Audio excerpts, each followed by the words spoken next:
You good? Are we ready? So, two things I want to achieve this morning in my 53 minutes is to say hi and let you see me, because I'm just really a voice on the end of the phone a lot of the time to all of you, or a person on the end of a lengthy text.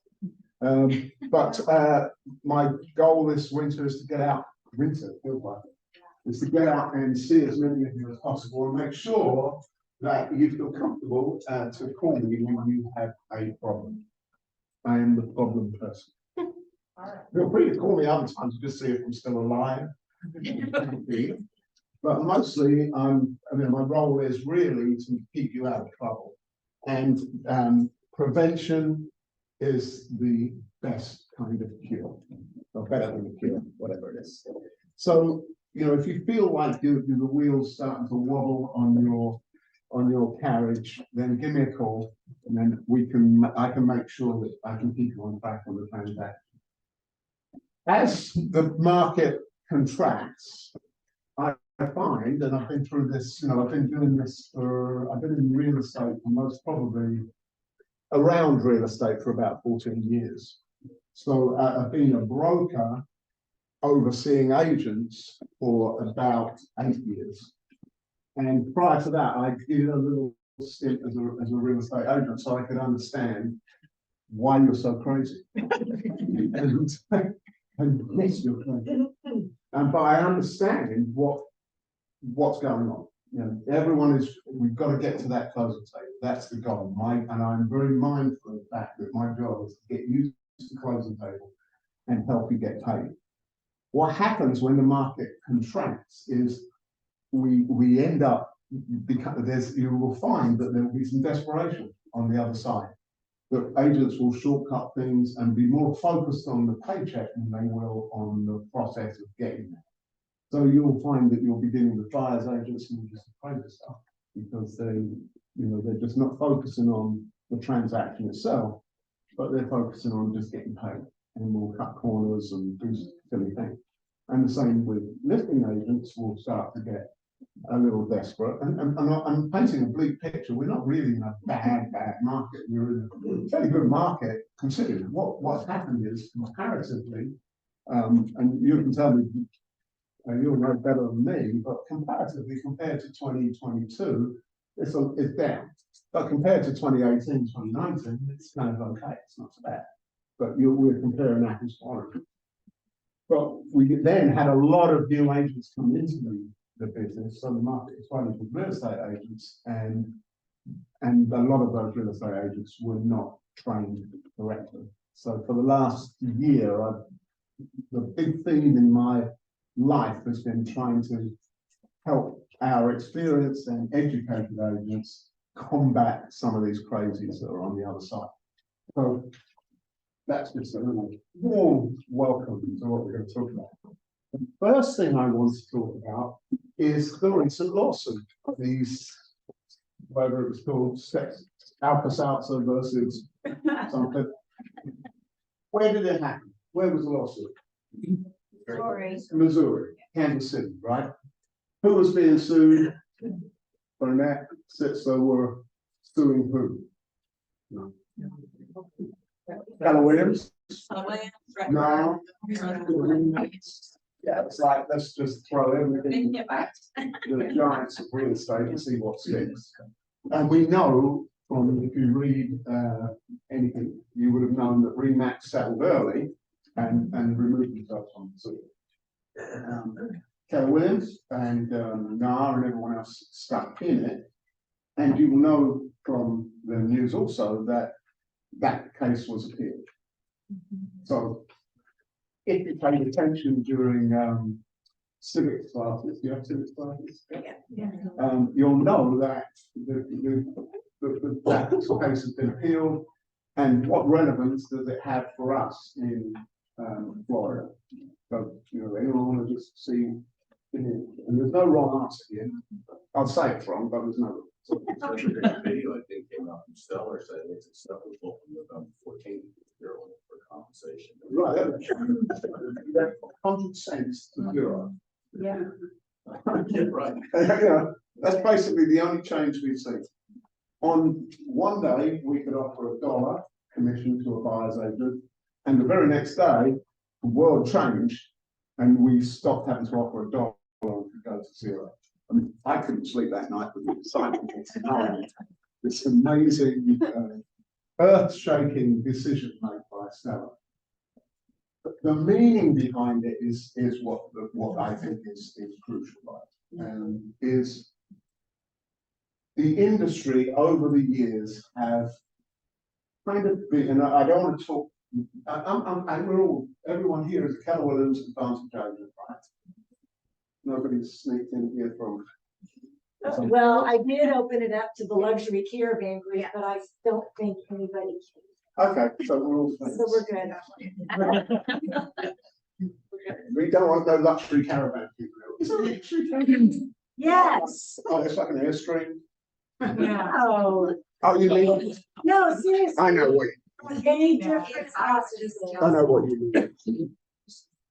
So let's say we can. So I'm going to mention a few things. Over the most of history, the average commission given to a buyer's agent was about 2.6, 2.7%. When do you think it peaked to 3 point something? When do you think that a buyer's agent's got 3 point something? Well, I'll answer that.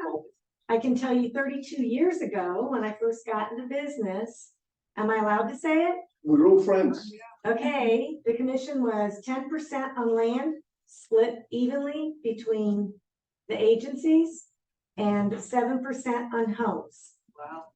When relocation companies entered the picture, which would have been about 27 years ago, then they dropped it. They didn't want to pay more than 6%.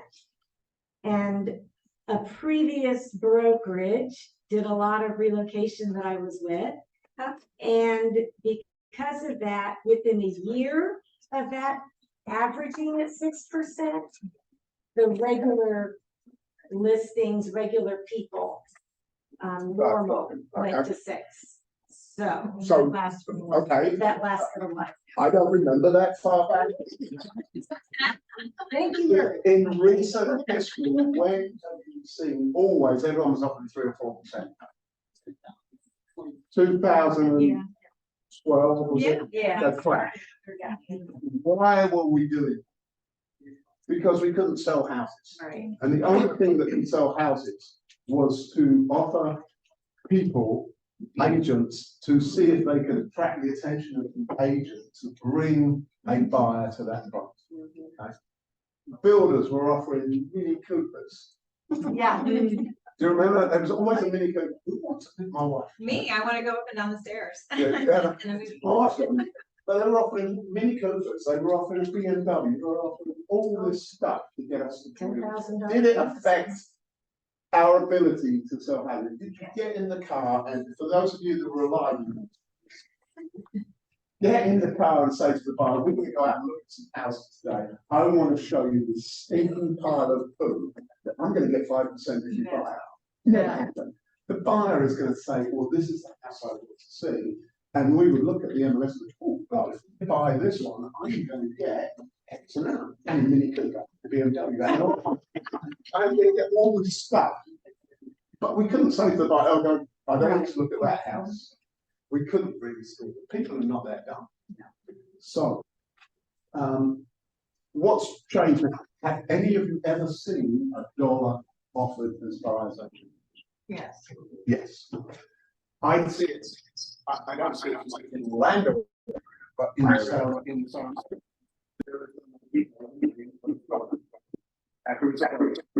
whose model is to offer $1. It's actually still called a dime. John offers $1 to bring the buyer. If you bring the buyer, you can get $1. And you better out for $1. No, it's cause and effect. So I don't know anything scientific here, but I've always found that for sale by owner houses and people who try and short on commission, the house is most probably not that good anyway. Right. Is that kind of the truth? And I just see that from, you know, when I deal with you guys and you call yourself a buyer, we've got for sale by owner, oh, you poor people. Because they think that they know more than you do. And invariably, they haven't got the right house to sell. They haven't paired it properly. It's not stuff that's not disclosed and all that kind of stuff. And I think the same mentality goes with people who are trying to shortcut their commissions and say, you know, I'm going to put my house on the market. I'm not going to pay anyone to do it. So, Belladonna, what we do is we see her, we look at her listings and we see that, you know, she'll go on the market for, you know, 20 days, there'll be $1 commission, and people, they're getting showings. You know, I've seen it go pending and go back on the market. And then all of a sudden the seller wakes up and thinks, no, I need to get some activity on this house and get on the market. What can I do? Well, the answer is we have to attract agents to it. Now, is that wrong? Is it right or is it wrong? That's what they said in the hearing. You know, was our agents that motivated? Right? You don't take your car to a mechanic and say, no, fix this for $1. You're going to pay them you feel is the going rate for the repair. And if buyers just said, oh, I'm only going to pay $1 for repair, then they wouldn't get their car repaired. It's human nature. So we don't pour it off. We don't do anything like that. But I think it's not just the fact that the house is pretty crappy as well. So how do we combat that? How do we protect ourselves as buyers agents? Nothing's changed. Nothing has changed today than it was last year. You're still working for commission. The lawsuit has just highlighted the fact that there may be this monopoly of real estate companies out there that are forcing sellers to pay for buyers agents. And Gary Keller in his evidence said, that's not true. It's the market that is dictating what we bring forward. And it's not we're not all sitting with the buyers and saying, okay, we're going to force the seller to pay us commission. It's the way the market has worked very, very well for 100 years. In other countries, they do things differently. You will find that in England, it's the only other country I know about real estate in, and I don't know that much about it. I just know that, you know, when you're set, and 40 years ago, I sold a house there. That's how long ago I lived there. And when I sold my house there, I just called a few real estate agents up and said, please don't come to my house in a cheap suit.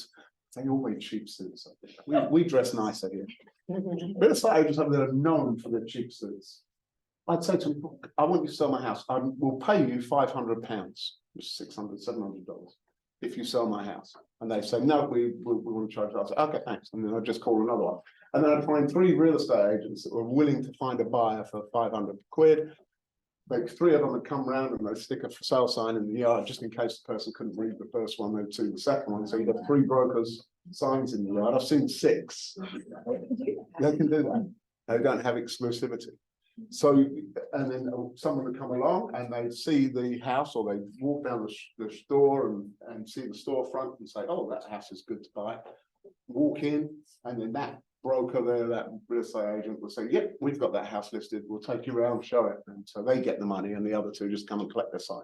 Oh, wow. That's how useless it is there. It's a very poor system. And real estate agents over there, when they do surveys of the most hated professions, traffic warden, ticket people are like down here, and real estate agents are normally at the top of the list because they are not very. Any English people here? Thank God. But if you've been to England and seen it, you will see they're like trees in a yard, the for sale signs, and ridiculous. Anyway, back to my point. Nothing's really changed. How do you protect your commission? Tomorrow, you're doing a watch party of the buyer-broker agreement, how to fill out the buyer-broker agreement. there is only one buyer broker agreement. If you're using anything other than Florida Realtors buyer broker exclusive agreement with buyers, then it's most probably unenforceable. The only one that we can really enforce is the one that we use, the Florida Realtors one. It's a 2 or 3 page reduction. Fourth. And in it, you can say, if the seller is unwilling to pay X amount of commission, you, Mr. Buyer, are going to pay me the gap. So if you think your value to a buyer is 2.5% or 3% or 4%, and I know agents that do 4%, they won't work with a buyer unless that buyer is going to fill the gap to 4%. And I'll tell you about them in a minute. That buyer at closing, if you only got 2% from the seller, they would pay your additional amount that you'd agreed to in the transaction. And I know agents that are very successful at this. There was a team, they're not around at the moment, in Keller Williams, but I used to coach them and still stay in touch with them, good friends of mine.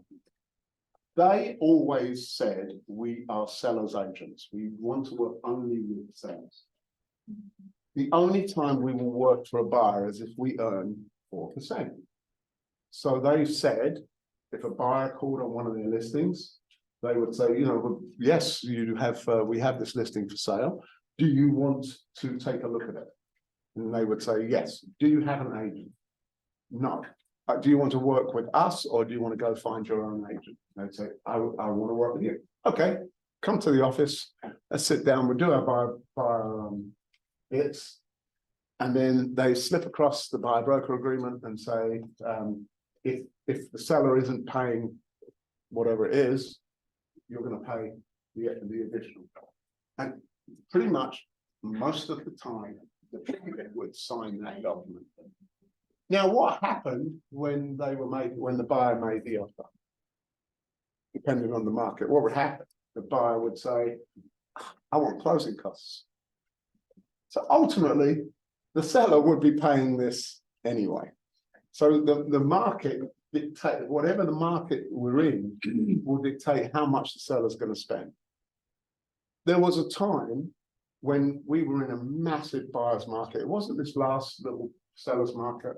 Sorry, it wasn't this last, we were in a massive seller's market. It wasn't this last one, it was the one before. And I had a friend of mine in Fort Lauderdale who called me up and said, hey, Mario, I'm going to sell my house. I said, good, I've got a great agent in Fort Lauderdale. I'll put them in touch with you. Go, oh, no, I'm going to sell it myself. I'm like, okay, that's great, Tony. Good for you. Okay, what do I do? Yeah, pick up the phone and you call this agent who's going to sell your house. No, come on, give me. I said, no. I said, I'm not going to tell you what to do. I said, because if I tell you what to do, it's going to take me 5-6 hours to talk you through a transaction. You want to pay me $1,000 an hour? I'd be quite happy to do that for you. $5,000. I said, call my friend. No, they didn't. What they did was a cul-de-sac with 4 houses for sale. And they figured if they'd stuck a sign in the ground, someone was going to come in, see their sign and say, well, okay, I'll go to this guy, he's a for sale by owner. Yeah. So Tony, God bless him, sticks his sign in the yard. 7 o'clock one night, he calls me out. It's Murray. What's that agent's name? Said, oh, you're going to list it? He goes, no, I've got someone at my door. I haven't a clue what to do. And I said, well, oh, take a breath. Tell the person that they can come in. Make sure you've got weapons handy. Who is this person? Have you done a background check on it? Do you know if they've got money? No. I'm so panicked, you know. And in the end, he just listed with the lady I knew I didn't even take a referral. I said, give the referral to him. Get him sold. And this was a stockbroker who was smart, sharp, and everything. That's not what he does. I don't go sell stocks. I don't know what to do with stocks. But people think, you know, people get brave. And so here's the message here before I move on to other things that you do wrong. The message here is we have got to focus not on lawsuits and not on, you know, the sky is falling. We've got to focus on our value. And as buyer's agent, what is our value? And if you don't think that you have enough value to command 2.5% or 3% or whatever commission, then it's most probably not the right mindset to be in this profession. What that team used to do was they create this thing in the buyer's minds that, you know, well, if you want to work with us, it's going to cost you. Sometimes agents are just like so desperate that they won't even pre-qualify the buyer. They'll just say, you want to see this house? Okay, come with me. And they take them straight out to see the house. The person's likely to be working already with another agent. And I deal with a trail of tears with agents calling me saying, someone stole my buyer. Pretty much a day doesn't go by where someone, and at least I have 2,500 agents, so the odds are pretty good that someone's going to call me every day and say, I showed this person this house this weekend, and they've just come forward and I've just found out it's gone under contract with another agent. Boo-hoo. There's nothing I can do. Unless you had a buyer broker agreement, if you want to wait and see if it closes and you want to try to do a procuring cause case, we can think about it then, but you haven't got much. So we most probably as a profession, we're going to step back a little bit and say, are we going to jump with every buyer and drag them to the house before we've really checked to see, one, are they willing to work with you forever? And two, are they willing to have some skin in the game? And are they going to allow themselves to be, you know, background checked so that we're not just jumping in the car with a serial killer? I'll shut up for a few minutes. And points, comments, anything? So. Anybody want a candy? So the preferred buyer agreement is different than the buyer broker agreement. So I've asked every office many times to take these out of command. The preferred buyer agreement is an invite to go to a Tupperware party. Yes. It's not, they can't force you to go. There's nothing in that which says I can take you to court and hold you accountable. The preferred buyer agreement is a nice little, you know, we're going to work together, Yes. you know, and we're going to be happy. But Okay. if you run away, you know, there's nothing. Okay, so get rid of that one and use the buyer The broker. Florida Realtors buyer broker agreement, which is, as I say, Jen's going to host a watch party tomorrow. Sally did a great outline of how to fill in the blanks and what it's about.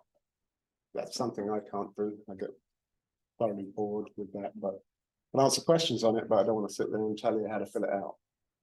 The buyer broker agreement creates a, let me just break up. The year before last, my wife and I wanted to buy this house, and we wanted to buy it in New York, in upstate, up north, Western New York.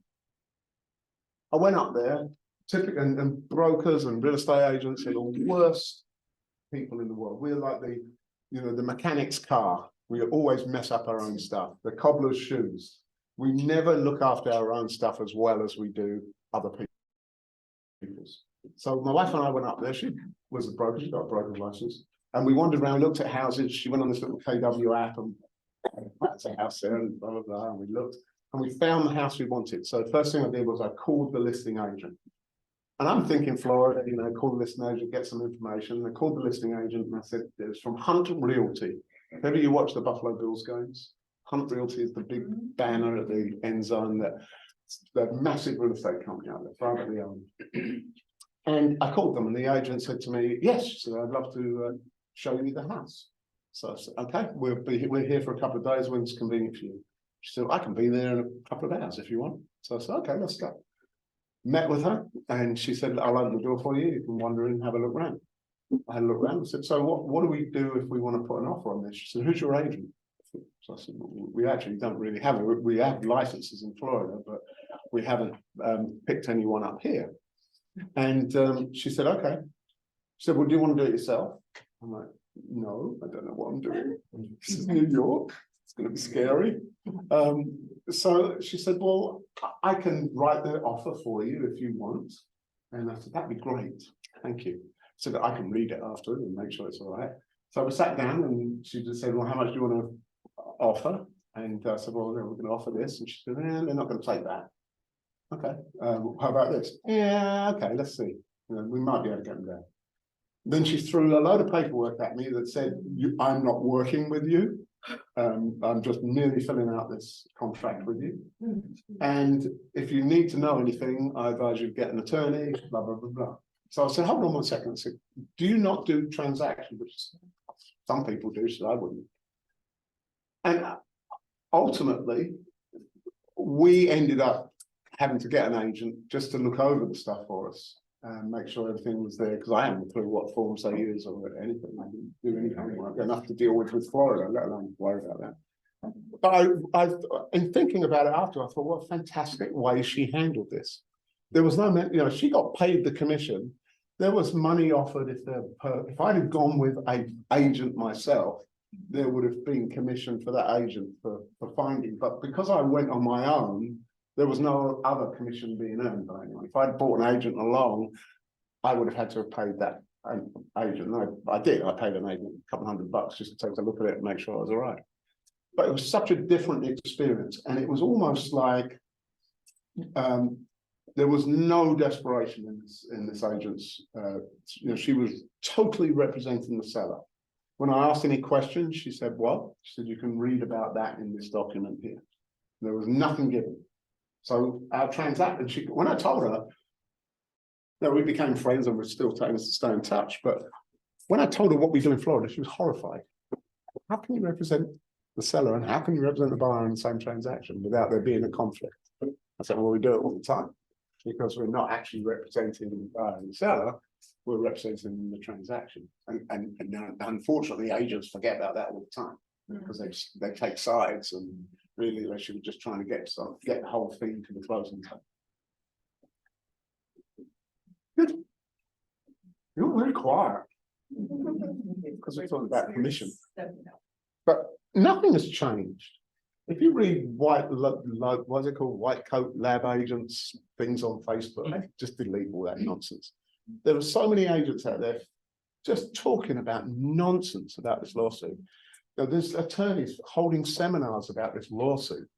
To date, there has been nothing. There's been a case in Missouri, and ultimately there must probably be some cases elsewhere in the country.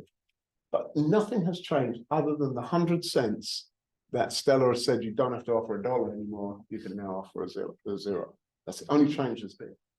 What it's done though is woken us up to maybe we should be a little bit more formal about our relationships with buyers. And if the seller doesn't want to pay, then that's our backup plan is to have the buyer pay. So what is our responsibility to our current sellers then with all this going around and everybody, like, do we need to be forwarding this to them and saying? No, nothing's changed. Okay. We go on the same listing appointment, we present it. But now I've heard of two. On average, and I say this just to give it a perspective. On average, the brokerages that I oversee close between 14 and 16,000 transactions a year. Weekly, that's about 400 and 500 closings. And listings 700, I think whatever. I've had 2 calls saying the seller has said they don't want to pay any commission. What do I do? Okay. Do you want to take the listing? My first question is, well, not really. Okay, well done. You'll just go back and say to them, you know, I feel that I feel that I can better serve you if we're getting as many buyers as possible in front of your house. And if you want to not offer commission to the buyer's agent, I'm sure there's companies out there that will do that. But I feel that it's going to be in your best interest because that's what's been done for the last 100 years. I don't want to put you at a disadvantage, and I'd be wrong to say, "Oh yeah, this is going to work." You know, we're not twisting their arm. We're giving them a choice. They've always had a choice. Right. And we did it with I don't know if you remember a sister cell. Oh, yeah. In the last crash, a sister cell popped up, and it was like $150 they charged to list the property, and they would, you know, what happened to them? And God bless them, it was a good business model for that day. And then as soon as the market changed, and the market will change, the market will continue to change as long as we live.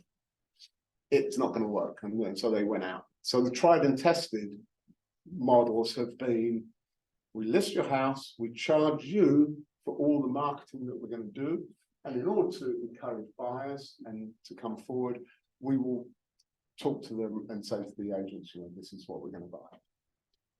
I was thinking over the weekend of what other agents are out there that charge commission, and the only one I could actually come up with was like sports agents.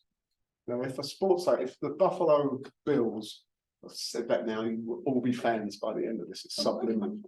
If the Buffalo Bills are saying we're looking for a new running back, and the Atlanta, whoever they are down there, their football team, or the New England, the other team, New England team, I can't remember what they're called. Thank God you had to say that word. And they're all looking for this running back, and they're calling agents. Do you think the agents are going to say, I can get you one? You think they're going to, but I won't charge you. They're going to charge them an absolute fortune to make sure they go back and talk to Mr. I say running back and Mr. Runner, hey, I can get you an interview with the Buffalo Bills if you want to go with them. And that's what's going to happen. That's what happens in all commission-based. And people keep saying, oh God, what about travel agents? What happened to them? Well, what did travel agents do? They literally put your name into a computer, and no one's a travel agent, right? An English travel agent was doomed. But if you're a traveler, you just put the name into it and go Spain and say, oh yeah, there's a hotel here. And what do we do now? We go on the internet and we go Spain and we put a name in and we book it. There was not that much that they did for their money. Now they're coming back because people don't want to go on the internet and try and work out these complicated trips. I, for one, would not, if my wife didn't do it, I literally would not want to book a trip because I screw it up all the time. I'm sitting in Atlanta when I should be in Kansas City. I'm not good at that. So I can see the value for that, but with houses, there is a lot more emotion with house sales. When people go it alone, as I explained with Tony, when people go it alone, there comes a time where they're going to, and even me, you know, I'm supposed to know real estate, and I was up there like a 3-year-old looking at this house. You know, well, but what do I ask? What do I want to know? Because I just don't know what to. I don't know what to ask. I asked about lead-based paint. I asked about, you know, this, that, and the other. But did I know where my easements were? Did I know this? You know, what was the law in New York about water? You know, do you have whatever it's called, riparian rights? I couldn't even remember riparian. Said right banana or something. It's like we got, you know, what do I own here? And so I needed someone to represent my interests. Okay, enough about that. But nothing's really changed. But I will tell you that buyer agency is going to become more and more important as we go through the next few years until the market changes. And then we'll have another problem. And for those of you that have been in real estate for 10, 15 years, you'll know that there's always this sort of monster under the bed. And I know if you I went to was it America family reunion last year. I went there and I listened to Gary Keller, and he said, there's always a monster under the bed.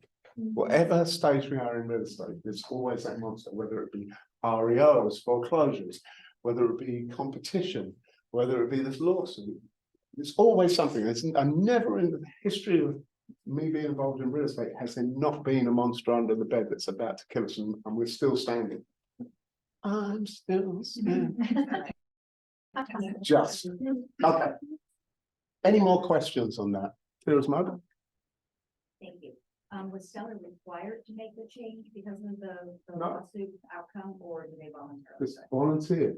Are they the only and- ones that did it then? Are they the only ones that did it? No, because other MLSs have always had the ability to go zero. It was just Stella's the biggest one in Florida, so we see a lot of that. But it just blew me away that people say, oh, they can offer nothing. I mean, not decrying the value of $1, Yeah. you know, but that change was so ridiculous to people that didn't know you could offer $1. That's what I was asking. If Yeah. they're required to use it, because it is ridiculous. No, nothing's been required. All that's happened is, you know, Gary Keller and NAR and everyone have to pay this $1 judgment, which they're appealing in Kansas City, Missouri, where the suit was brought to. And yes, you know, there's going to be some lawyers in Florida going to say, well, we'll have a crack at that. We'll see if we can get a class action lawsuit. going. And if they do, then another couple of years will be taken up, and the only people that are going to get rich are the lawyers, You also charge commission. who also charge commission. Yeah. Oh yeah, take a case to county court yourself and see how well that works out for you. Right. We end up needing. Are you here for? Are you early for Bosley or late for me? Bosley, you're just going to nod. So what Bosley, I hate it. Rick and I used to be team leaders together 12 years ago. Oh, wow. Yeah, he was at Waterford Lakes and I was down in Kissimmee. That's my entrance into the world of real estate with a team leader with Keller Williams. Worst job ever. Hard work. Hard work. God bless Joe Furman. Yeah. You've got it coming at all angles. It's like being a sergeant in the military. You've got it. Do you think this is a piece of cake, huh? Huh? You think this is a piece of cake, what you're doing now? Easy. It's what I was born to do. I literally was born to do this. I will tell you that every day. I grew up, I went 16, I went to police college, 3 years at police college learning law, went from police college to 15 years on the streets in the police, no gun for the majority of the time. So the only thing to protect me was my clever silver tongued. Please don't shoot me, old chap. And then when I had it, when I did have guns, I was more scared of the cops around me than I was anyone else. And then I did 15 years in labor relations, negotiating with the unions. This is easy. Yeah. You know, because, and I don't mean it flippantly. It's and I'm going to talk about, you've led me into this. It's a very distinct, clear pathway to success. There's no real gray areas. We create gray areas, but there's no real gray areas. We have a 13-page, I keep saying 12, but we have a 13-page contract now where we fill in 58 or whatever it is blanks for the as is and 60-something 5 blanks for the standard. It's simple. We fill out those words. We take our buyer or our seller and we guide them through this dance that's the contract. And it's very, very clear cut and simple. Where we get into gray areas, I learned the gray areas over the years and can avoid them. And being when's the effective date is always a gray area, but there's a way of avoiding them. Now, when does what can be done about inspections? You know, what has to be fixed, what doesn't have to be fixed. They're kind of grey areas for some agents. But in my, because of the amount of questions I get about it, in my mind, it's fairly clear. I mean, this is, so the dance itself is so simple. It's 13 pages. We take them from point A to point B, and we check boxes as we go through each of the roles. What messes us up, and I swear to God, this is going to be on my gravestone, is the thing that messes us up is emotions. Yes. In all my career prior to this, I have used emotions in order to get through whatever problem I'm dealing with. In the police, I would, you know, I could be stern or I could be crying my eyes out with someone. You know, you use your emotions in order to get through whatever problem you're in. Same with labor relations. Negotiation is all about emotions. Whereas in real estate, the emotions are the things that get in the way. And the clear thing, and I use this as an example. I say this all the time, no one ever listens to me. I say it to my kids ever since they were born. But when I say to my kid, you know, they're all ancient now, but when they were teenagers, my girls would come home from school and I'd say, bedtime, cell phone in the box and internet's going off.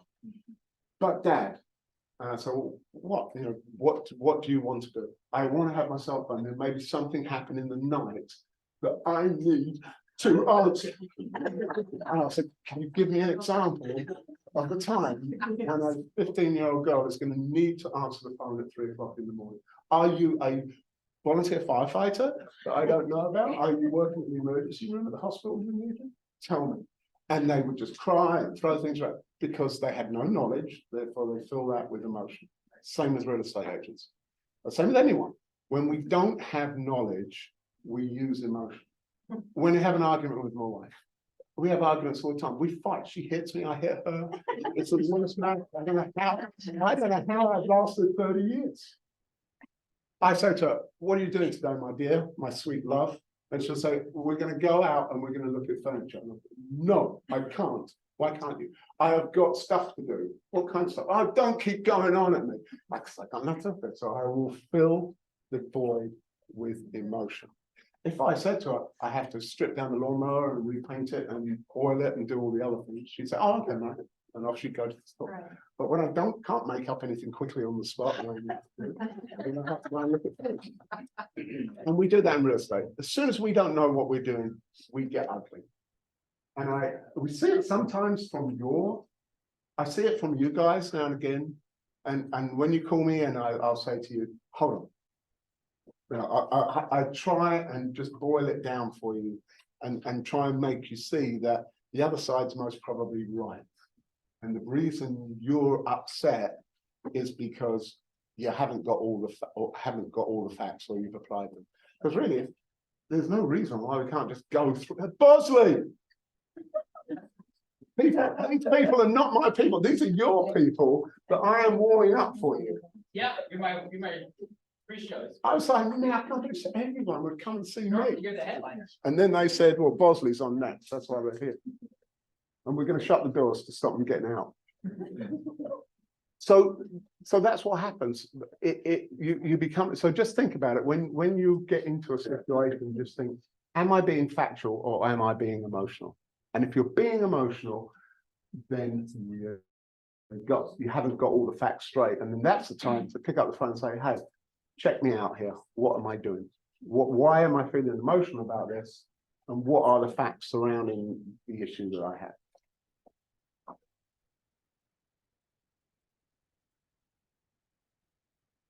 They don't seem to be laughing. Oh, no, they're terrible. Worst audience that I have. I blame Matt Rife. I mean, he has brought muscles and good looks into comedy and spoiled it for the rest of us. Anyone seen Matt Rife? Yes, I love him. Oh I my don't- God, is he's that- amazing. My wife He had works called the me crowd Matt. and it's hilarious. It doesn't matter what's in the crowd. I know. My daughter's just absolutely loving it. They're spending a fortune to go and see him. Spending my fortune to go and see him. All right, in the last 15 minutes, we're going to say a few things and then we're going to talk about I'll take a few questions from you. This document I waved before you is the 12 ways that real estate agents get into trouble. If you don't have this, please get a copy of it. And you should have it. It's in the broker forum on Facebook. If you're not in the broker forum on Facebook, please join. If you have a problem, generally it's going to be in this document. When I talked about however many transactions we oversee, I sat down 5 years ago and just thought, what are the most mistakes that agents make? And then I categorized them into these 12 things. And I'll paraphrase. Missing critical dates, number one. We go out of, and the biggest one that we miss in this day and age since the new contract in 2021 is the loan approval deadline. That's the one that people miss all the time. They forget to send the email at the end of the loan approval, which says, I have loan approval or I don't have loan approval, but I'm moving forward, or they cancel.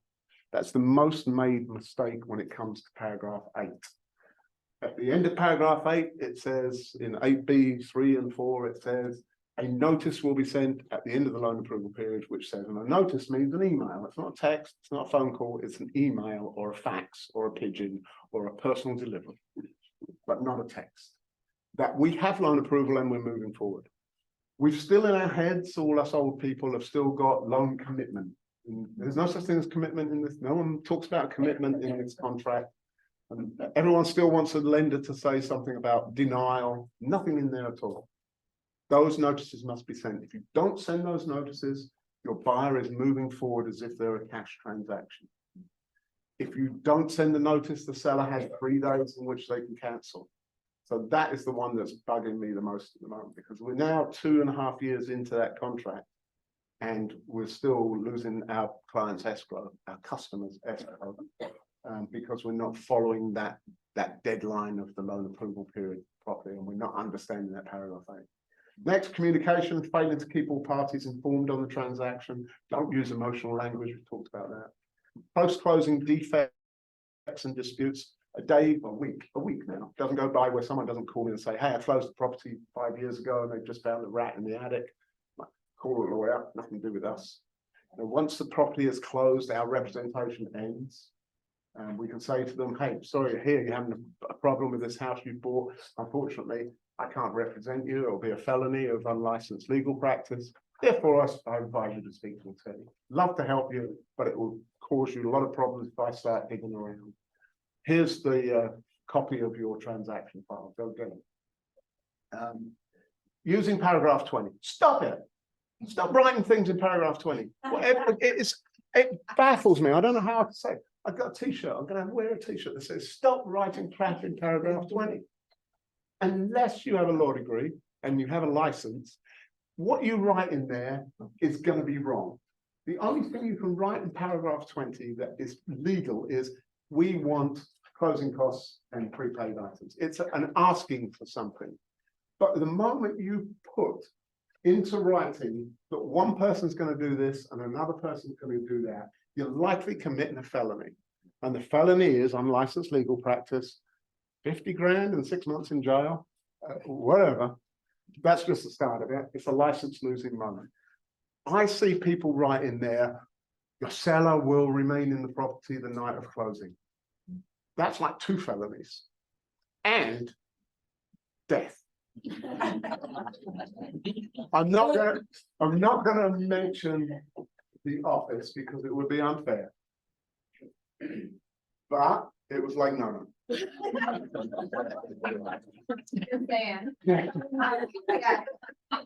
at me, know that. Someone wrote in paragraph 20, and they're no longer with us. They're no longer with us. God bless that other agency that took them, that they can keep them. They wrote, the seller will stay in the property the night of closing. One, that's a lease. You've written a lease term. Okay. And 2, what did the seller do on the night of closing? What do you do when you're leaving the neighborhood? You have a party. Oh, my God. How much damage did they cause? Hundreds. Who owned the house? The buyer. What could the agent do? Nothing. It had closed. Who wrote it? The agent. Who's going to pay for the damage? The agent. Are they even licensed? You never would write anything that said giving someone the right to someone else's property. I liken it to if your neighbor walked into your house. If you're be quiet.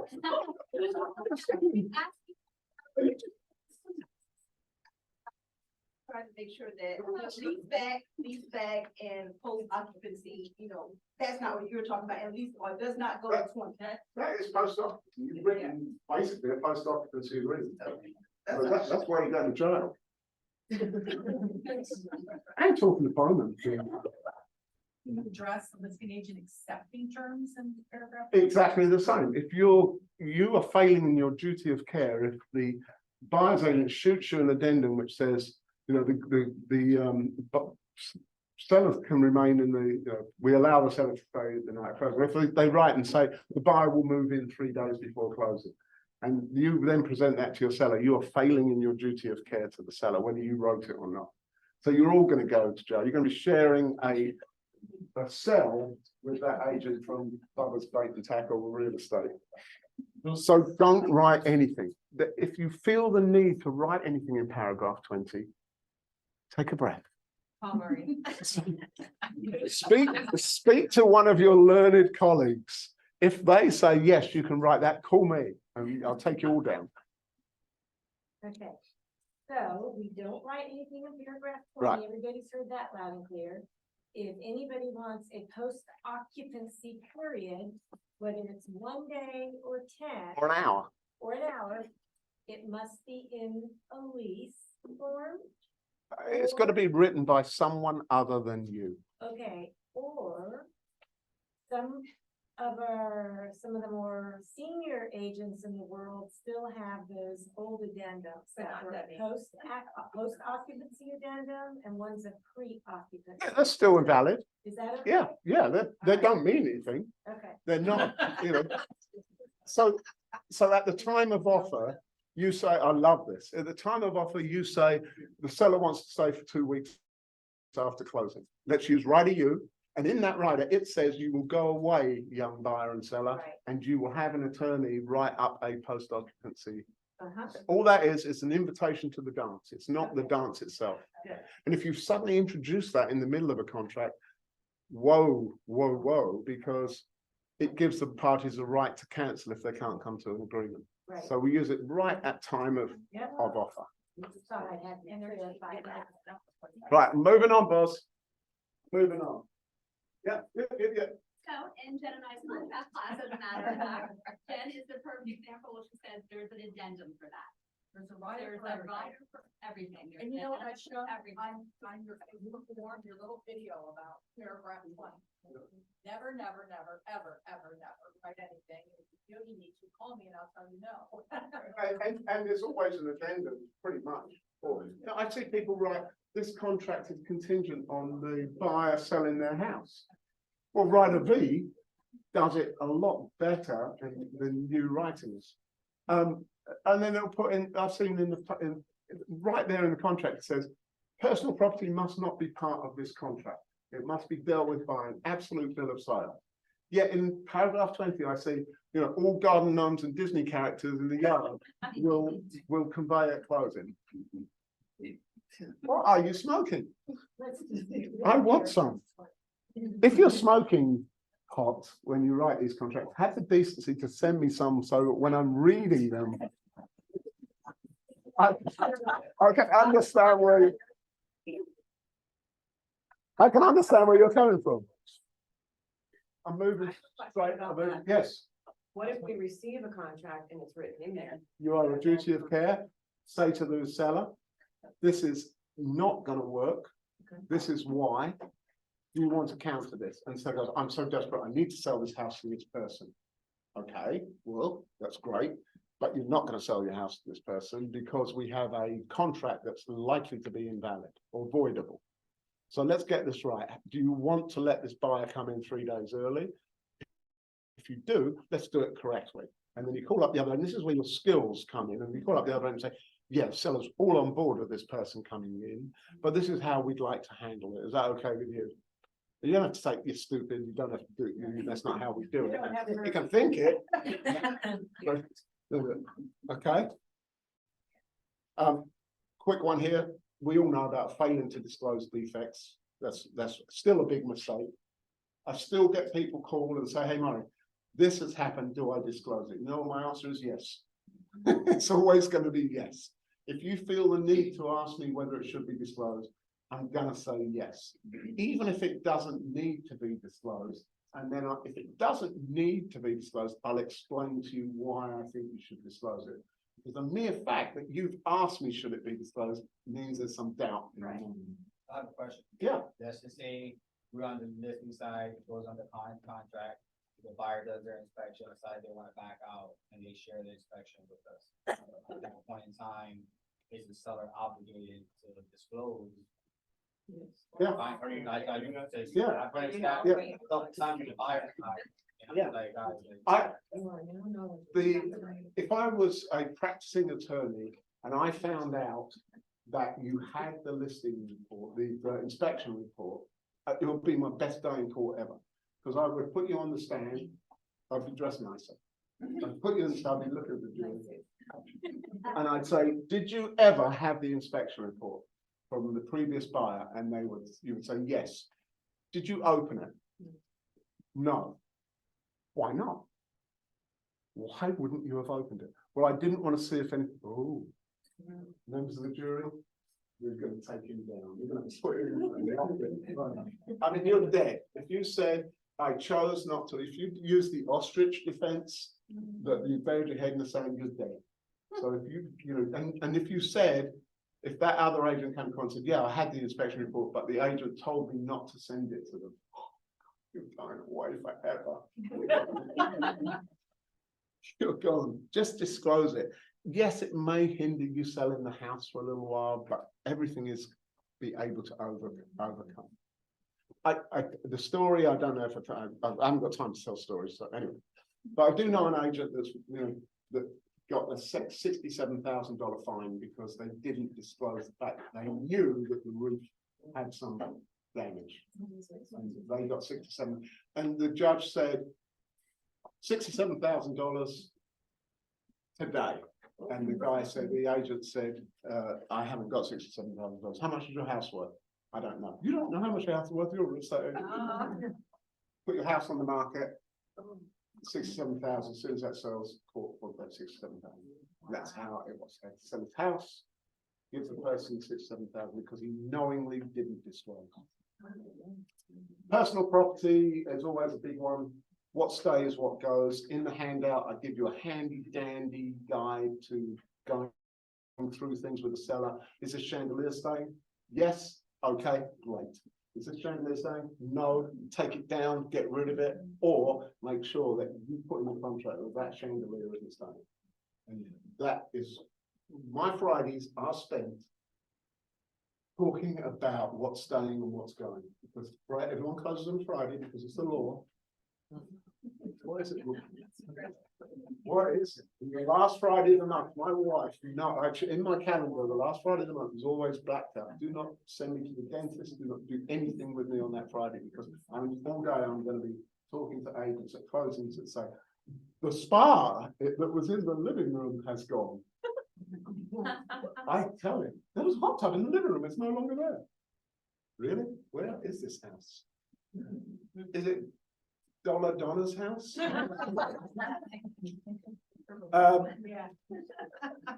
Poorly written addenda, sloppy writing. You know, remember, if you are going to write an addendum, it's a request for the other side to do something. It's not put an obligation on people to do things as such. So it's a fine line between writing a repair request addendum than it is on giving someone a duty or a right to other people's property.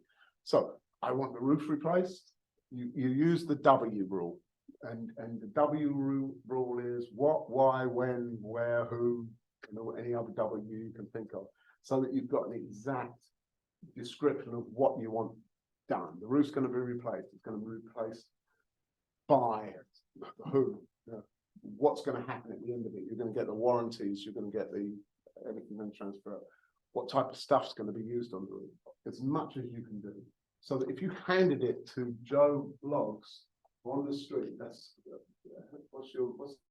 the American Joe Bloggs? Joe Bloggs.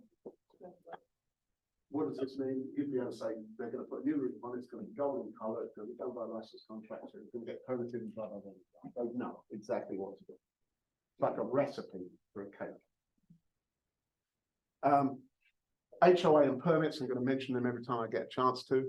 On an as-is contract, you must, and when I see 0 inspection days, I think to myself, oh, I hope there's no HOA or no permits. Because you've given up your right to find out whether there's HOAs or permits involved or HOA rules that you wouldn't agree with. So on an as-is contract, during the inspection period, if permits are important to a buyer, then make sure they do a permit search.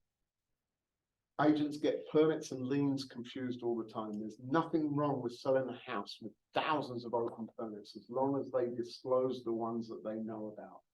I have a house now and I know there's open permits on it because I looked to see when I bought the house, they're on there. They're going to be open forevermore. Doesn't worry me. It's a water heater. Lake County, you pretty much can do anything. You know, is an open permit for a fence. Who cares? I don't care about permits. However, some people worry about it, and later on in the transaction, 2 good title companies will do a permit search, or a lender will ask for a permit search outside of the inspection period, and there's nothing you can do about it. All you're going to do is inflame the buyer because you haven't told them that they should do that right in the inspection period, because they don't want that open or expired permit, then then's the time to cancel. Because all the seller obligation is, on an as-is contract, is to inform you that there are, and to not expend any money in fixing it. All we're gonna do is give you the plans. So as is, and if you've got an HOA, say to the person, look, are you worried about parking trucks or having a boat on the driveway? Because in our inspection period, now's the time for you to call the HOA and make sure, because later on in the transaction, if you suddenly find out you can't have your Key West fishing boat on the driveway, then you can't cancel. Few more, and I'm gonna let you go, boss, sorry. 2 minutes, I've taken 2 minutes. Number 11 was writing leases, and number 12, you will find is not in there, is advertising. Agents are getting into terrible problems with clear cooperation, because they're advertising prior to it being in the MLS. And $500 fines are going around like confetti. And the other thing is just making sure that if you're a team, that you're complying with the team rules on advertising.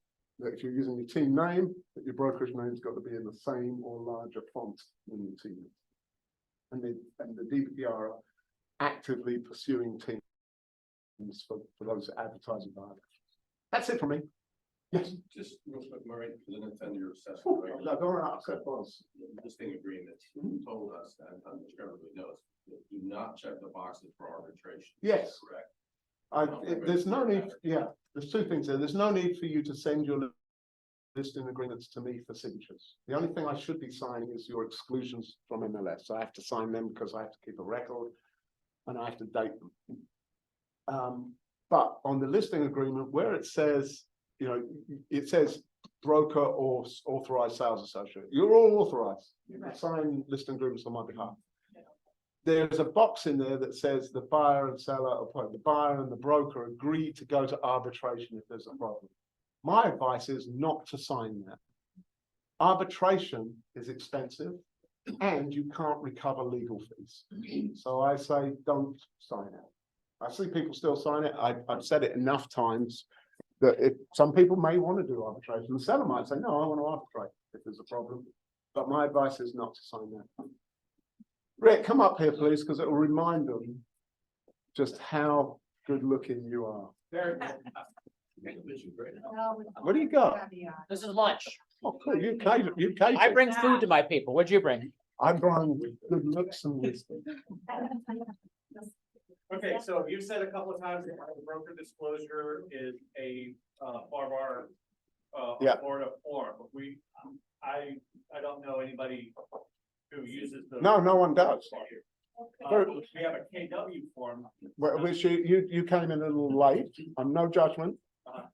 But I said they're not worth the paper they're written on. Okay, now that was the preferred buyer agreement. Yeah, it just means it's a nice thing. It's Right, yeah. we're talking about two different documents. Yes. Preferred buyer, which I've always considered was garbage. Yeah. But the KW buyer broker disclosure is also the one that mentions the 395 and all the. That's not the buyer. That's the broker disclosure to buyer. That's valid. Okay. But the loyalty agreement, you and I are going to work together. That one, the nice one. Yeah. Okay. But the broker disclosure to buyer and seller, that's very valid. Okay. Yeah. Let's not get confused. Yeah, Yeah, it's in far forward. Yeah. It looks like a listing. Now they did the whole session. Okay, so is that going to be Just required? one more. Right. Just one thing. When you do, who's you've done bold? If you haven't done bold, do bold because I love bold. In bold, they talk about buyer listings and seller listings. The reason why in Texas is you don't work with a buyer unless you've got them listed, and that's where bold is written. And other states outside of the Empire of Florida, they have a formal relationship with buyers. And hopefully, this will encourage us to start having formal relationships. Thank you so much for your time. Thank you.